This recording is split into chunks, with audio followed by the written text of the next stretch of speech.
Today, on the report card, the Bellarmine Bells come down to Southern California to play a 3-game weekend, taking on Pacific Ridge, Damien, and Santa Margarita. Could the Bells ring in their first win of the season?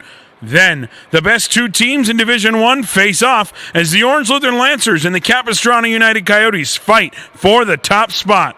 Plus, the debut of ADHSHL Fan Cam and 178 feet with Chuck, where Chuck Lejsek sits down with Division I's October Player of the Month, Orange Lutheran's Jackson Ferry. All that and more right here, right now on The Report Card.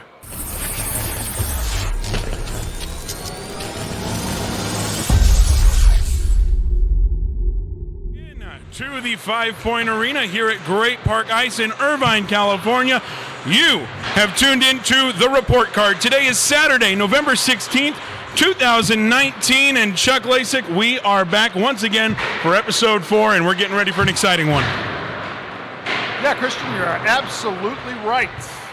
Lots of Bellarmine Bells action, plus we have an ADHSHL Fan Cam submission. And you sat down with Orange Lutheran's Jackson Ferry, the Player of the Month, Pacific Premier Bank Player of the Month, for an exciting interview. We'll get to that in a little bit, in something that we call 178 feet with Chuck. We'll talk all about that. But ladies and gentlemen, you have tuned in to the greatest show here that you could find for Anaheim Ducks High School Hockey League action on the internet.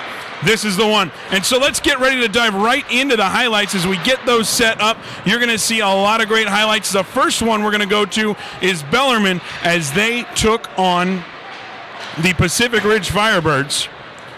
And here we go, right into the action. First up, Bellarmine, like I said, in their first game of the weekend, took on the Firebirds, and an early mistake for the Pacific Ridge Firebirds on the power play, coughing up a goal, led to the great goal by Liam Mason to come all the way, not Liam Neeson, to come all the way around the net to score. Not shortly after, it was a mistake on the Bells side that brought the Firebirds up.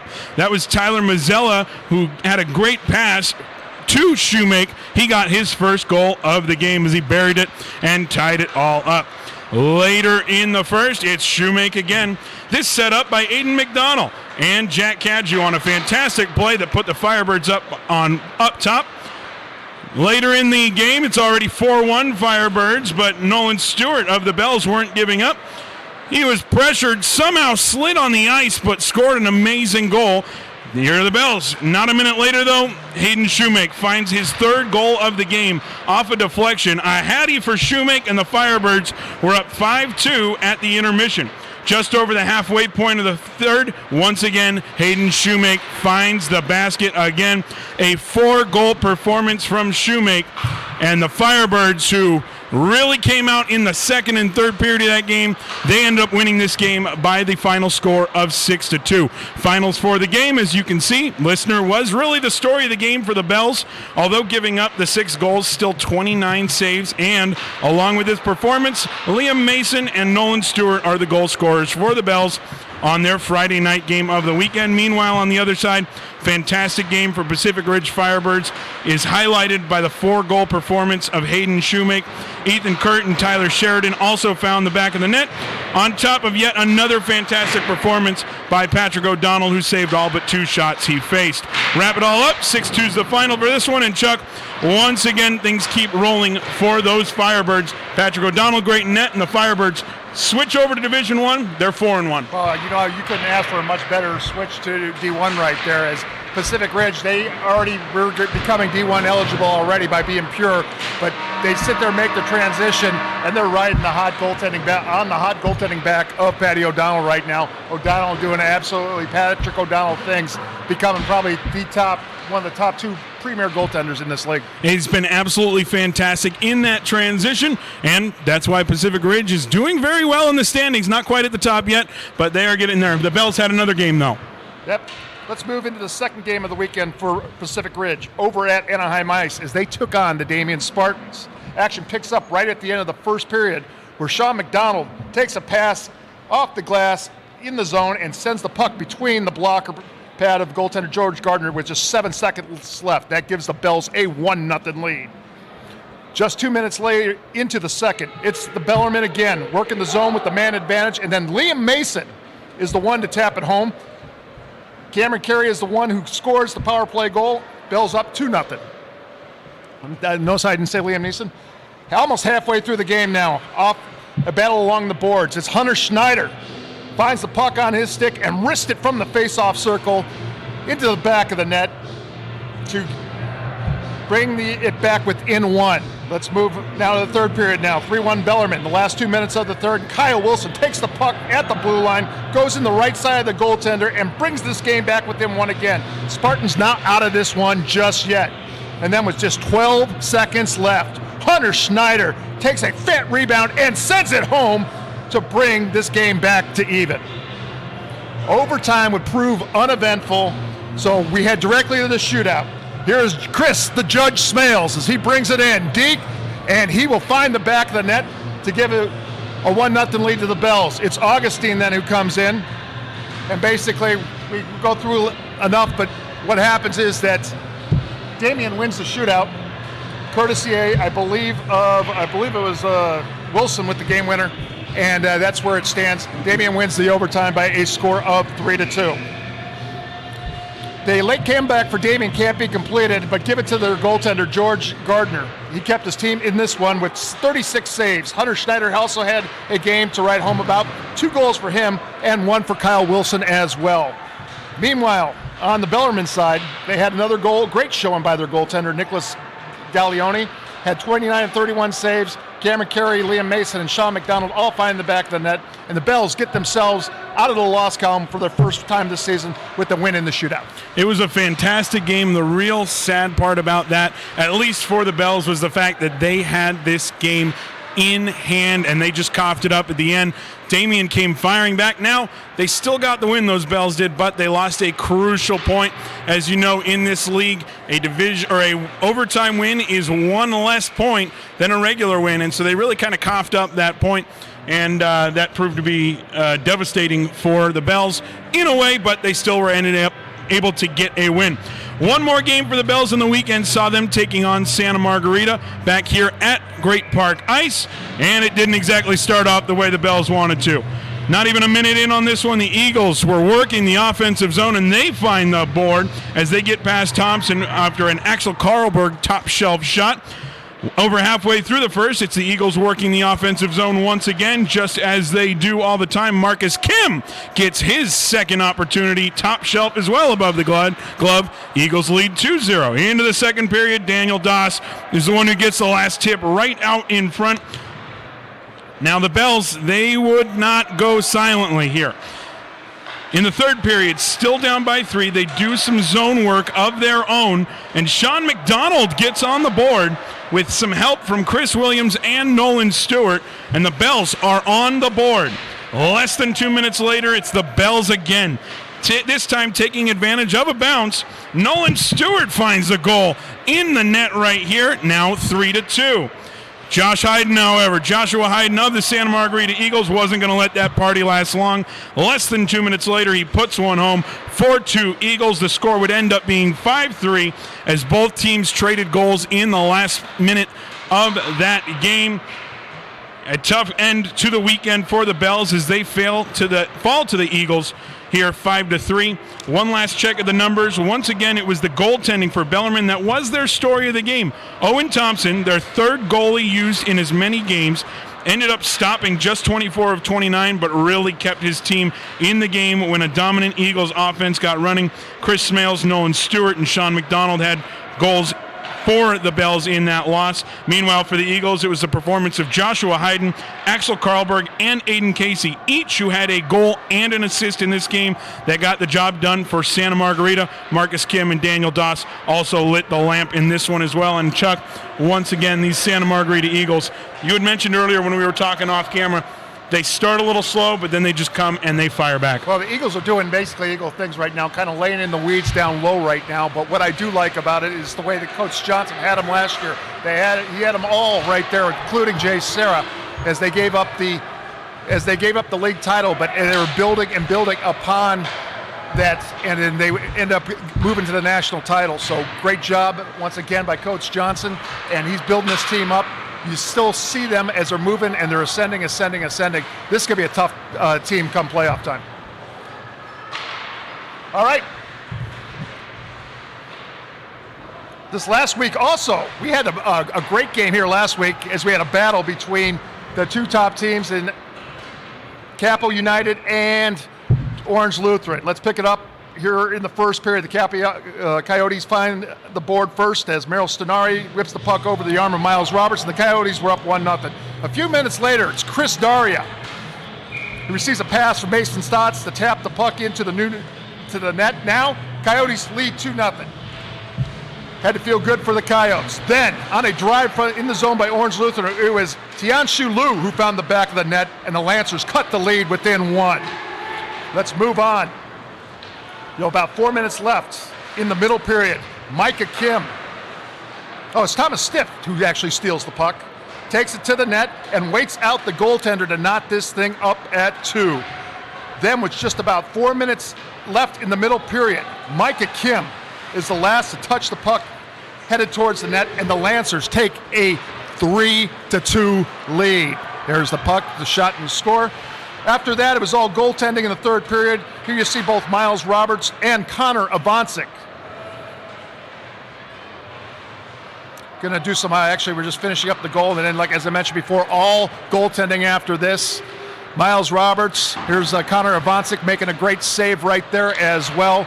Goaltending reigned supreme as the Orange Lutheran Lancers skate away with a 3-2 victory. And Christian, I'll tell you one thing, there was some great, outstanding goaltending as we're witnessing right here. Here's Avancic with another save. Or this is actually Miles Roberts. They shake hands, and that's the way it ends. The Coyotes had a similar performance by Connor Avancic, who has stopped all but 3 shots he saw. Chris Daria and Merrill Stenari were the goal scorers for them, but unfortunately for Capo United, 2 was not enough. Goaltending on the other side was impressive as well. Miles Roberts stops 20 of 22 shots to pick up the W. Meanwhile, Micah Kim, Tianshu Liu, and Thomas Stiff all pick up the goals for the Lancers. And Christian, Orange Lutheran, all of a sudden they're making a comeback. I'll tell you, this Orange Lutheran Lancers team has been fantastic all year long. This was going to be the big test right in front. That Capistrano United team, they were knotted up. Well, we saw what they did to them as Orange Lutheran ends up taking this game and taking the lead. That is a great transition to go straight to the Division I lineups live off of Anaheim Ducks HighSchoolHockeyLeague.com. You can see them right there. Orange Lutheran's at the very top, then Capistrano United, and the rest keep going along that as well. Now, folks, things are certainly shaping up to be a competitive in D1. Now let's spotlight one D1 player, ADHSHL's best, or one of the best at least, Jackson Ferry. Chuck had a chance to sit down with Jackson Ferry of the Orange Lutheran Lancers in the very first edition of 178 Feet with Chuck. Take a look. Jackson, you had an absolutely outstanding month. What do you contribute to, or what has contributed to your success so far in the, at least in this first month? It has to start with my 2 line mates, Ethan Hurst and Thomas Stift. All 3 of us have played very well this month. And also the coaches, Ryan Frost, PJ Musico, and August Aiken, just helping us at practice, like make plays, show us how to put the puck in the net. Just overall has helped us a lot. Give us basically a day in the life of your hockey day, basically. What goes through? So we go to school, and then every other day with our hockey team, we lift during the day. So if it's a lifting day, then we'll go to school, lift during the day. And then school for us is right after, practice for us is right after school at 3:50. And then we just have practice, and then from there, it's about it. How long's practice last you generally? Just an hour. Just an hour? Okay. All right. So you and I talked about it just a little before this.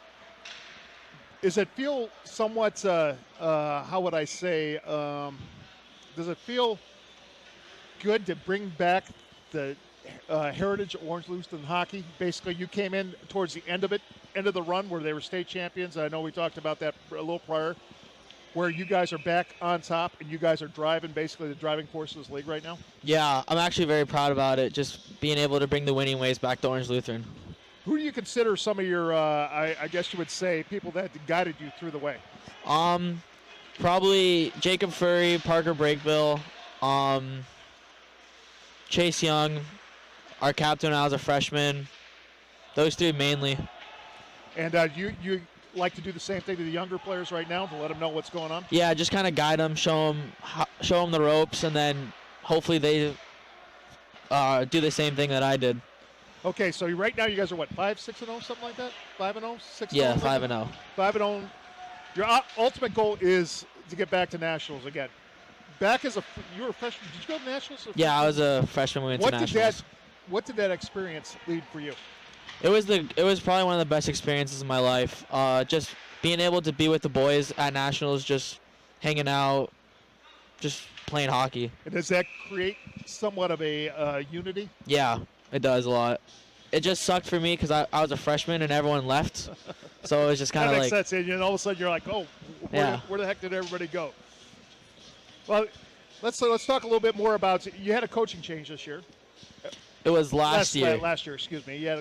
What's the new coaching staff brought for you?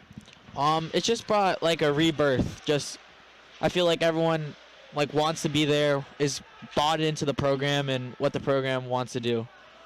Okay. And now you mentioned about this line.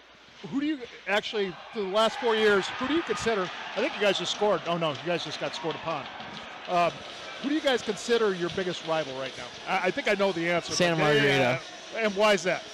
Just since, even before I went to school at Orange Lutheran and played for the team, it was always SM Olu, 1-2. And my freshman year was neck and neck, and then sophomore and junior year it was kind of like SM's above everyone. And so beating SM this year was really nice. And now here you go. You're coming up against the game against Capo. I mean, who's the team? Do you consider them probably one of the biggest ones that you have to face? Yeah, I'd consider them probably one of the biggest ones, and then also Pacific Ridge has looked pretty good this year too. That goalie, they have a good goalie down there as well. So after, let's talk a little bit after. What do you expect, or what do you want to take this high school hockey into? Just keep playing hockey. Hopefully a junior somewhere after this year. That's the main goal really for me. You go juniors, no college aspirations right now or not? I want college as the end goal, just juniors first, and then hopefully college from there. I got you. Okay, all right. Now you caught me on that because I was just gonna.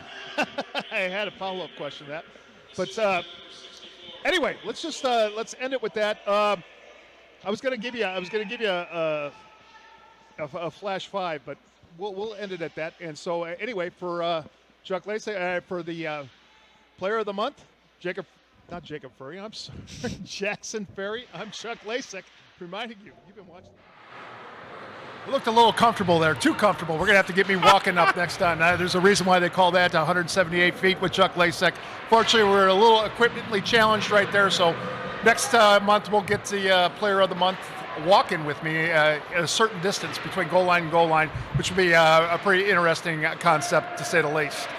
And I'll tell you one thing also as well, Jackson Ferry, an absolutely outstanding leader. It's great to see him have this type of season he has. Not only is he a great player, but an outstanding young man as well. I just can't wait to see you walk out on the ice. That's what I'm excited for. I hope I get to do the camera work for that one. I might do it barefooted, too. Oh, my gosh. Never mind. I don't want to do the camera work for it. But like you mentioned, Chuck, Jackson Ferry, we were talking about it when it came to the Pacific Premier Player of the Month, Pacific Premier Bank Player of the Month. This guy could win it every single month. He's that good. He's that great in this division. Not saying that anyone else isn't, but Jackson Ferry is amazing talent. It's amazing how these school kind of that recycle. I want to say almost recycle their seasons, but basically here it is. Right, Orange Lutheran was the predominant one 2 years ago, where they had all the big guns on it. Santa Margarita now has a couple years of it. Now it seems like Orange Lutheran's beginning that cycle, as they had the freshmen when the Orange Lutheran team was winning the championships several years ago, and they're recycling their freshmen. Their freshmen, such as Jackson Ferry, are coming up and becoming leaders now of young men.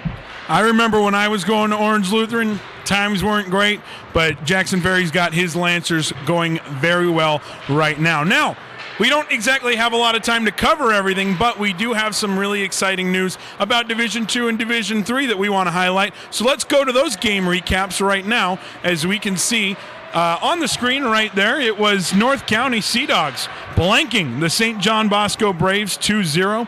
Ethan Valentine was in net for the Sea Dogs and earned himself the shutout. Then the Edison Chargers took the game against the Irvine United Warriors by the score of 2-1. Braden Boggs had to stop 29 shots in that game to earn his team the W. And let's give a bit of an honorable mention to Anthony Verduro, the netminder for the Warriors, who had to stop 25 of 27 in the losing effort for Irvine United. That was simply fantastic. And it was the Central Cathedral Jets toppling Beckman. That final was 6-1. Andrew Chua had 2 goals in that game to lead the Jets. Navarro, Conway, Michael Chua, and Sean Miller all on the board with goals in that game as well.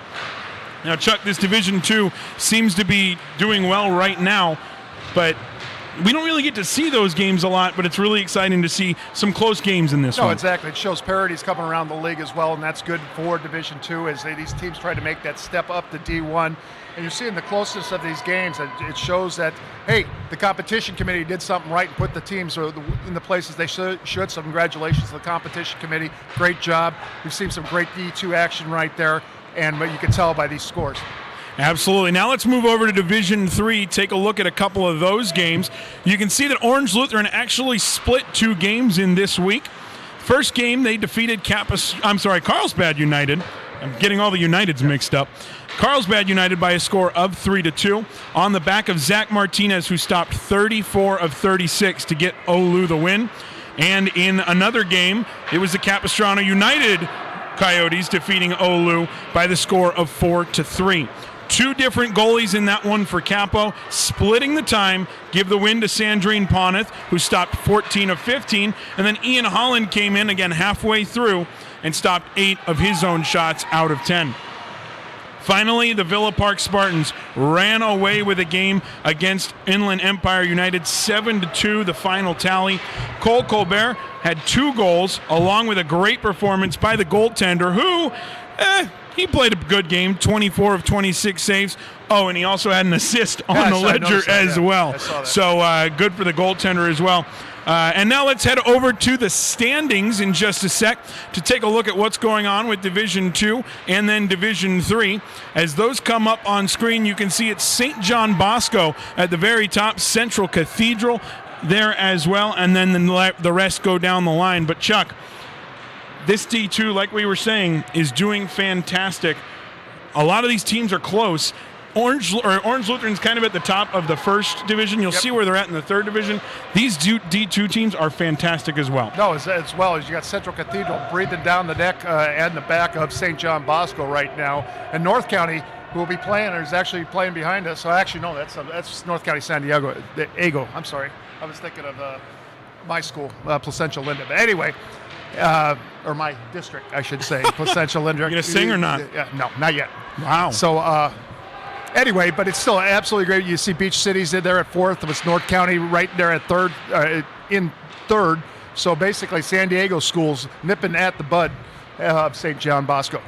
Now let's switch over to the Division III standings. And as you can see, it's Capistrano United at the very top, Santa Margarita up there as well. Orange Lutheran is on the list. There are a lot of other teams up there as well. Placentia Linda with Esperanza. Brightly shines. I apologize. That's Central Cathedral at the top. No, I know. Okay. I'm going down to number 5. It's a little bit further away from us than I would like, and I thought it was going to be bigger on the screen, but that doesn't matter. No big deal. As you can see, the Division III leads there as well. And Chuck, the Division III teams, not that Division II where they're looking to jump into Division I. This is a growing lead. You've got Vegas, who went down there to develop, mashed into one team. They're developing. They've got some more games coming up. This division is one of our best divisions, and unfortunately we don't get to cover them a lot, but I think there's some great competition there as well. It's a great competition as well, and I think the competition committee was correct in their placement of these teams right here. And you know what, as we mentioned before, these teams are going to grow, these players are going to grow, and we'll see them pretty soon at the D1 level. Well, folks, I've got to admit, this league that we're doing right here is kind of thriving. It's a big deal right now, actually. And there are so many teams in this league. There are 51 teams in this league currently. Plus, there's a rumor that we might be adding some more. And I'm going to be honest, we cannot get cameras everywhere. And so that is why we instituted, 2 weeks ago we talked about it, the ADHSHL Fan Cam. We need you to send in videos to us so that we can feature some of the lower divisions that we don't get to cover through Black Dog Hockey. We don't have cameras at all these games. We got a submission this week. So let's turn it over to that. This is Jacob Martinez of Los Alamitos and JV. Look at Martinez as he walks in, waits out the goaltender, and he puts the biscuit in the basket. And a great goal right there. Thank you for the submission. Absolutely great job. Looks like it was a penalty shot, wasn't it? Or is this it was the end of the shootout, actually. Shootout right there. So that's the game winner for La Salle. D3 school, actually, you talk about developing right there. They were, a D2 power for a long time, banding between D2 and D3. And Los Alamitos, with their growth, I think sooner or later might eventually eclipse and move up to the D1 level. I was going to say, Chuck, we don't really talk about Los Alamitos anymore. There's a reason why I don't. Wow, that is a hot take, ladies and gentlemen. There are rivals at we didn't do that. Let's just pretend that the Cardinal did not and the happen. gold. Academics He's still singing, and it's so bold. Just in case you didn't know, it's the worst thing you could do on a broadcast, but it's fine. That's cool. A big note, folks, we are changing the way that you submit files for ADHSHL FanCam. Unfortunately, we did have some issues with some folks not being able to submit some things this week, so we're going to make it a lot easier for you. All you need to do is go on your own Facebook page. Upload your own video, preferably edited down. We can put the rules on how to edit them down on our Facebook page, the league's Facebook page as well. All you need to do, use the hashtag ADHSHLFanCam. It's going to make things a lot easier. We're going to be able to get a lot more videos out. We do apologize to the folks that were trying to get them in. Unfortunately, we were having some technical issues, but we were so glad that we got the Jacob Martinez shootout goal in, and we're really looking forward to some more ADHSHL FanCam stuff as well. So again, go to Facebook.com, upload your own videos, and use the hashtag ADHSHLFanCam. All one word. Don't separate it. It doesn't work. If we haven't gotten to that point, you really need to learn that at this point. But that is the easy rules for that. Chuck, I know you've got plans tonight. You are celebrating something that I don't recall. I don't know what you're talking Eric about. and I talked about on the broadcast last week, but you don't want to say a certain number. But we are excited for your birthday last week. We know you've got a lot of things to do. Is there anything else you want to finish with today? No, actually, that's about it. Just another year, but I'm more excited about year 12 here at the ADHSHL. There we go. You finally got it out. It looks like a great season going on so far, and I'm excited for things to come. And actually, we got some more shows to come too, where you're going to see me in action as well. I am terrified of you being in action. I'm going to be honest. I don't want to see it. I don't want to film it. I don't want to be the guy covering it. Let's just say one thing. I was told I was the best. I don't know where you're going with that, but we're going to move on as fast as we humanly possibly can. Folks, we want you to get involved. Head over to YouTube. Well, actually, you're already on YouTube. YouTube.com/ADHSHL. While you're here, hit the subscribe button and do me a favor, grab the bell so that you can get notifications, knowing exactly when we are live, knowing exactly when we're posting new content. We do have a lot of other shows, Above the Ice, 360 Hockey, a bunch of other things that we're getting ready for. So make sure you guys grab that bell. Get the notifications for this league's YouTube channel. Also go over to Facebook, Instagram, Twitter. Look up ADHSHL. You're going to find everything there, and you'll be able to follow it. You'll be able to see a lot of news, standings throughout the week. Game matchups for the varsity divisions are posted throughout the week. So head over there, and you'll see everything that you need to see on those pages as well. I just found out I was staring at the wrong camera the whole time. What was that? I was staring at the wrong camera the whole time, so we have to work on that. I'm so proud of you. Anyway, too late. It's live. Doesn't matter.